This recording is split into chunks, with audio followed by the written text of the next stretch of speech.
16th सम क्या है अपने पास, determine the AP whose third term is 16। हमने एक एपी बतानी है जिसकी थर्ड टर्म है 16 और seventh term exceeds the fifth by 12, और सेवंथ टर्म फिफ्थ टर्म से 12 ज्यादा है।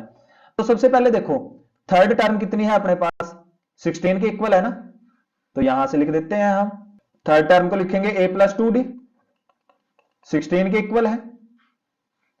अब seventh term exceed the fifth, मतलब seventh term minus fifth term 12 के इक्वल है। तो यहां से देखो सेवंथ टर्म आएगी a plus 6d, fifth term आएगी a प्लस 4d, और ये है 12 के इक्वल। सॉल्व कर लेते हैं, a plus 6d minus a minus 4d 12 आएगा, a से a cancel out, 6 minus 4 2d आ गया 12 के इक्वल। डिफरेंस कितना आ गया, डिफरेंस कितना आ गया अपने पास, यहां से डिफरेंस आ गया 6। अब जो ये डिफरेंस 6 है इसको फर्स्ट में पुट कर देते हैं, मतलब जो यहां पे फर्स्ट इक्वेशन आई है अपने पास, ठीक है। इसमें अगर हम इसको सब्स्टिट्यूट कर रहे हैं अपने पास क्या आएगा, a प्लस 2 डिफरेंस की जगह 6 इज इक्वल टू 16, तो a प्लस 12 16 के इक्वल है, a की वैल्यू आ गई 4 के इक्वल। अब फर्स्ट टर्म 4 है, डिफरेंस 6 है, एपी बतानी है, एपी बता दो फिर। a की वैल्यू है, डिफरेंस है, ठीक है, a की वैल्यू है अपने पास, डिफरेंस है अपने पास, एपी फाइंड कर लो। एपी क्या आएगी, फर्स्ट टर्म में डिफरेंस ऐड करते रहो बस, क्या आएगी ये, फर्स्ट टर्म 4 फिर डिफरेंस 6 ऐड करोगे 10 फिर 16 फिर 22 एंड सो ऑन, ये अपने पास एपी आ जाएगी। Okay, this one is the required AP. 17th सम में हमने करना क्या है, find the 20th term from the last. हमने क्या करना है, लास्ट से 20th टर्म पता करनी है, लास्ट से 20th टर्म पता करनी है।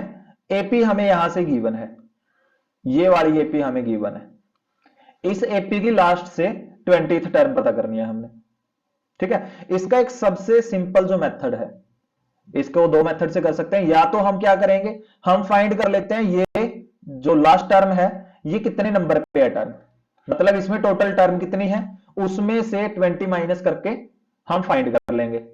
या फिर एक सेकंड मेथड क्या है, इस एपी को रिवर्स कर देते हैं हम, एपी को रिवर्स करके 20th टर्म पता कर लेंगे। देखो अभी जो हमारे पास गिवन एपी है,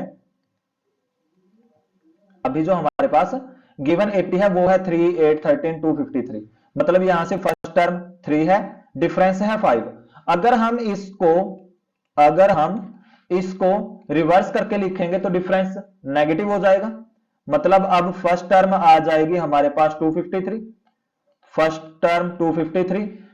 अब देखो पहले क्या है, 5 ऐड हो रहा है, पहले इसमें 5 हम ऐड करके नेक्स्ट टर्म फाइंड कर रहे हैं, अब 5 सब्ट्रैक्ट करके, मतलब फिर 248 फिर 243 देन 238 एंड लास्ट टर्म आ गई अपने पास 3। एपी को हमने रिवर्स कर दिया, ठीक है। यह समझ आ गया ना कैसे किया, पहले डिफरेंस 5 मतलब 5 ऐड कर रहे थे हम, ठीक है, अब 5 सब्ट्रैक्ट करके हम इसको, मतलब हम क्या कर रहे हैं, लास्ट से फर्स्ट टर्म तक इसको लेके आ रहे हैं, ठीक है ना। एपी को हम रिवर्स कर रहे हैं, तो अपने पास जो रिवर्स्ड एपी है, जो अपने पास रिवर्स्ड एपी आई है वो ये बनेगी, ये आ गई अपने पास रिवर्स्ड एपी। अब इस एपी की हमने 20th टर्म पता करनी है, हमें बोला गया है ना 20th टर्म फ्रॉम लास्ट, अब हमने लास्ट से स्टार्ट कर दी, मतलब 20th टर्म पता कर लेते हैं डायरेक्ट। 20th टर्म कैसे फाइंड करेंगे, व्हाट इज 20th टर्म, कैसे लिखेंगे, a प्लस 19d। अब इस एपी में a आएगा 253, डिफरेंस कितना आएगा -5, ठीक है।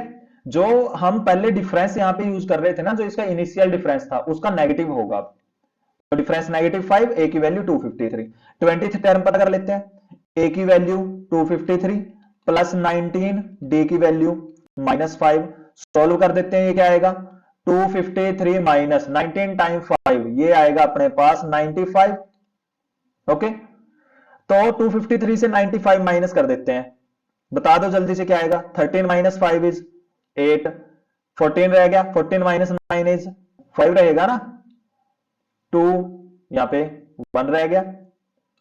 20th टर्म आ गई अपने पास 158 के इक्वल। तो फुल एंड फाइनल आंसर आएगा इसका 158। ओके, नेक्स्ट है अपने पास 18th sum of 4th and 8th term of an AP is 24।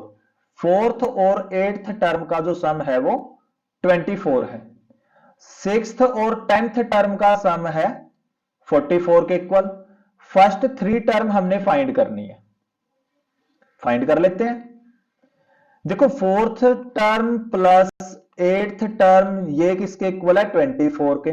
4th term को हम कैसे लिखेंगे, 4th टर्म को हम लिखेंगे a plus 3d। 8th term a plus 7d is equal to 24 आएगा।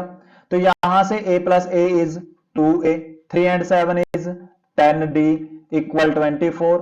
2 से डिवाइड कर देते हैं, क्या आएगा a प्लस 5d इज 12। ये आ गई अपने पास इक्वेशन नंबर 1। ये अपने पास फर्स्ट इक्वेशन आ जाएगी, ठीक है, मार्क कर देते हैं इक्वेशन 1। अब सेकंड इक्वेशन देखो यहां से कैसे आएगी। सेकंड हम कैसे फाइंड करेंगे, 6th और 10th टर्म का सम 44 है। 6th plus 10th term is 44। 6th term को लिखेंगे हम a प्लस 5d, ठीक है, और 10th टर्म को लिखेंगे a प्लस 9d इक्वल 44। यहां से अपने पास क्या आएगा, a plus a is 2a, 5 and 9 is 14d, 44 के इक्वल है। 2 से डिवाइड करेंगे तो a प्लस 7d आ गया अपने पास 22 के इक्वल। ये आ गई अपने पास सेकंड इक्वेशन, ठीक है, ये अपने पास सेकंड इक्वेशन आ गई, इसको हमने सेकंड मार्क कर दिया। ओके, अब यहां से देखो फर्स्ट एंड सेकंड इक्वेशन को जब हम सिंप्लीफाई करेंगे, फर्स्ट एंड सेकंड को सिंप्लीफाई करेंगे तो क्या आएगा अपने पास। फर्स्ट इक्वेशन है a plus 5d equal 12। Second equation क्या है, सेकेंड इक्वेशन है a प्लस 7d इक्वल 22, ठीक है। तो अगर हम यहां से सेकेंड इक्वेशन से फर्स्ट इक्वेशन को माइनस कर दें, फर्स्ट के साइन चेंज हो जाएंगे, फर्स्ट के हमने साइन चेंज कर दिए। सॉल्व करेंगे तो a से a कैंसिल आउट हो गया, 7 माइनस 5 2d, 22 माइनस 12 10 रहेगा। तो यहां से अपने पास डिफरेंस कितना आ गया, 10/2 इज 5। डिफरेंस आ गया गिवन एपी का 5। डिफरेंस अगर 5 है, फर्स्ट जो टर्म है वो फाइंड कर लेते हैं, डिफरेंस को फर्स्ट इक्वेशन में पुट कर दें, ठीक है। यहां पे सब्स्टिट्यूट कर देते हैं फर्स्ट में, चलो यहां पे लिख देते हैं अलग से। तो a प्लस 5 डिफरेंस 5 12 के इक्वल है, a प्लस 25 12 के इक्वल आएगा। a की वैल्यू 12 माइनस 25, 12 से 25 माइनस करेंगे तो -13। ये आ गई अपने पास first term. First term -13 difference 5, तो एपी बना दो फिर।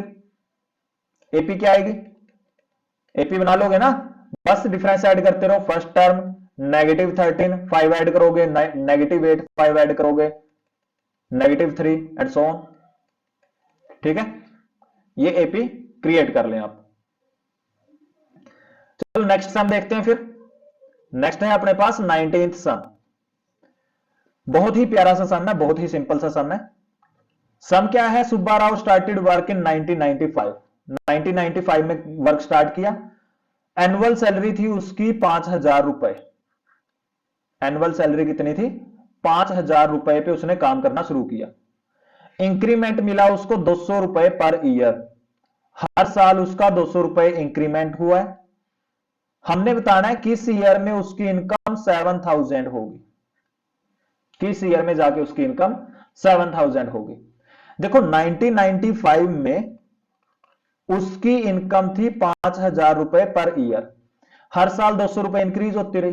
तो 1996 में 5,200, 1997 में 5,400, इसी तरीके से इंक्रीज होती रहेगी ना वो।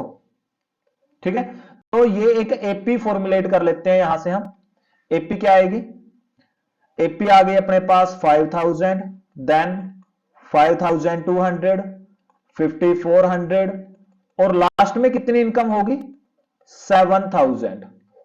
लास्ट में कितनी इनकम हो गई इसकी? 7,000। हमने बताना ये 7,000 किस ईयर में जाके हुई है। ऑब्वियसली यहां से एन फाइंड करेंगे। ठीक है, क्वेश्चन देख के पता लग रहा है इसमें। तो ए की वैल्यू 5,000, डिफरेंस कितना आ गया?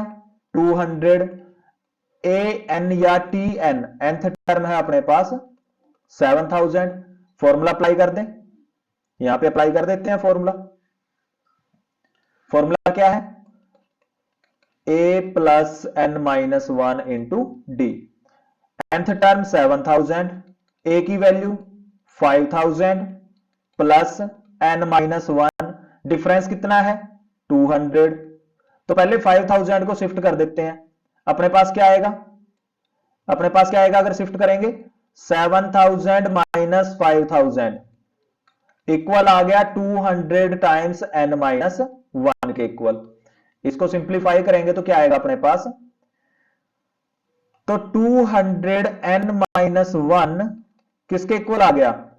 2,000 के इक्वल आ गया ना। 7,000 minus 5,000 is 2,000। n minus one क्या आ गया? 2,000 डिवाइडेड बाय 200, कैंसिल आउट हो गया कितने पे? 10 पे। n माइनस वन अगर 10 है, n की वैल्यू क्या आएगी? n की वैल्यू क्या आएगी अपने पास? n की वैल्यू आ गई 11। ठीक है, इसका मतलब क्या हो गया? 11 साल बाद उसकी सैलरी 7,000 रुपए होगी। स्टार्ट कब किया था? 1995 से, प्लस 11 साल कितने ईयर में जाके होगी? 2006 में। ठीक है, in which year did his income reach 7,000? तो 2006 में उसकी जो इनकम है वो 7,000 होगी। क्लियर है ना?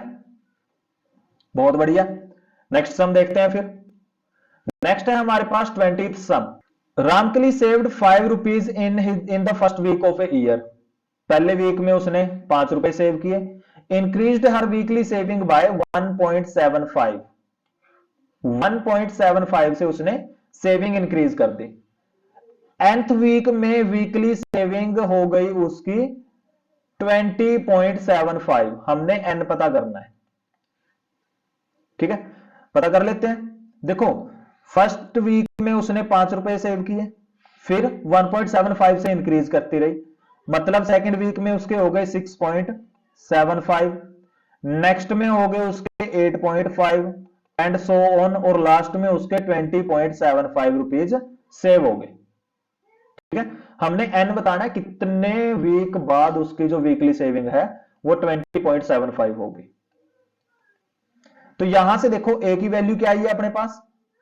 a की वैल्यू 5, डिफरेंस जितनी सेविंग वो इंक्रीज कर रही है 1.75, nth टर्म सेविंग कितनी होगी उसकी? 20.75। n पता करना है कितने वीक बाद सेविंग हुई है। ये फॉर्मूला अप्लाई कर दें तो a plus n minus one into d nth term के इक्वल होगा। a की वैल्यू है अपने पास कितनी? 5 प्लस n पता करना है, डिफरेंस है 1.75 और टी एन nth टर्म है 20.75 के इक्वल। ठीक है, अब 5 को पहले शिफ्ट कर देते हैं। 5 को अगर राइट में शिफ्ट करेंगे नेगेटिव होगा। 1.75 टाइम्स n माइनस वन 20.75 के इक्वल आएगा। ठीक है, और माइनस में आ गया जो 5 था वो इस तरफ नेगेटिव हो गया। तो यहां से देखो अपने पास क्या आ गया? यहां से क्या बचेगा अपने पास? ये आ गया 1.75 times n minus one is equal to 15.75 बचेगा। 20.75 से 5 माइनस करेंगे 15.75, तो n माइनस वन क्या रहेगा? 1575 डिवाइडेड बाय 175, यहां पे 2 डेसिमल के बाद पॉइंट है तो 1/100 आ गया। ठीक है, यहां पे भी 2 के बाद है तो डिवाइड में 100 न्यूमरेटर में चला गया, दोनों कैंसिल आउट हो जाएंगे। अब देखो ये कैंसिल आउट कितने पे होगा, जल्दी से बता दो ये कितने पे कैंसिल आउट हो रहा है। सर ये 9 पे कैंसिल आउट होगा, बिल्कुल 9 पे कैंसिल आउट हो गया। तो n-1 अगर 9 के इक्वल है, n की वैल्यू क्या आ गई, n की वैल्यू आ गई 10। ठीक है, देखो 175 टाइम्स 10 होता है 1750, 1750 से 175 माइनस करोगे तो 1575 ही आएगा। इजीली कैलकुलेट कर सकते हैं आप इसको। n की वैल्यू आ गई 10, मतलब 10th वीक में उसकी जो वीकली सेविंग है वो कितनी होगी, 20.75। क्लियर है ना, बहुत ही सिंपल से सम है। इसमें बस हमने करना क्या है, हमने यहां से ओनली जो nth टर्म का फॉर्मूला है, formula to find the general term of an AP, वो हमने यहां से यूज करना है। ठीक है, हर एक सम में हम सेम ही फॉर्मूला यूज कर रहे हैं। nth टर्म अगर हमने फाइंड करनी है a plus n-1 times difference, ये एक सिंगल फॉर्मूला है जो कंप्लीट सेकंड एक्सरसाइज में हमारे पास यूज हो रहा है। ठीक है, और मैंने आपको जब हम ये एक्सरसाइज स्टार्ट कर रहे थे उस टाइम पे भी आप लोगों को बताया गया था कि ये जो फॉर्मूला है ना, ये एपी की बैकबोन है। बस आप ये फॉर्मूला कर लें अच्छे से और आपकी जो एपी है वो ये समझ लो कंप्लीट हो गई। ओके, तो जो सेकंड एक्सरसाइज है, सेकंड एक्सरसाइज में इतने ही सम है बस। ठीक है, सेकंड एक्सरसाइज कंप्लीट हो चुकी है आज, एंड होपफुली आप लोगों को ये जो सम है वो अच्छे से क्लियर भी हुए होंगे। तो इसकी जो नेक्स्ट एक्सरसाइज है, थर्ड एक्सरसाइज, वो करेंगे हम नेक्स्ट वीडियो में। ओके, और इसकी जो प्रीवियस एक्सरसाइज है अगर आपने वो अभी तक चेक नहीं की है वो आप जरूर चेक करें। तो अगर आपको ये वीडियो पसंद आई हो, if you find this video helpful, तो वीडियो को लाइक करें, अपने सभी फ्रेंड्स के साथ शेयर जरूर करें, एंड अगर आपने चैनल को सब्सक्राइब नहीं किया है या आप चैनल पे न्यू हैं तो चैनल को सब्सक्राइब जरूर करें, it will help us a lot. Okay, तो मिलते हैं नेक्स्ट वीडियो में एक नए टॉपिक के साथ आपके अपने यूट्यूब चैनल मैथ मतलब मैथलीट्स में। ठीक है, तो till then take care, have a nice day.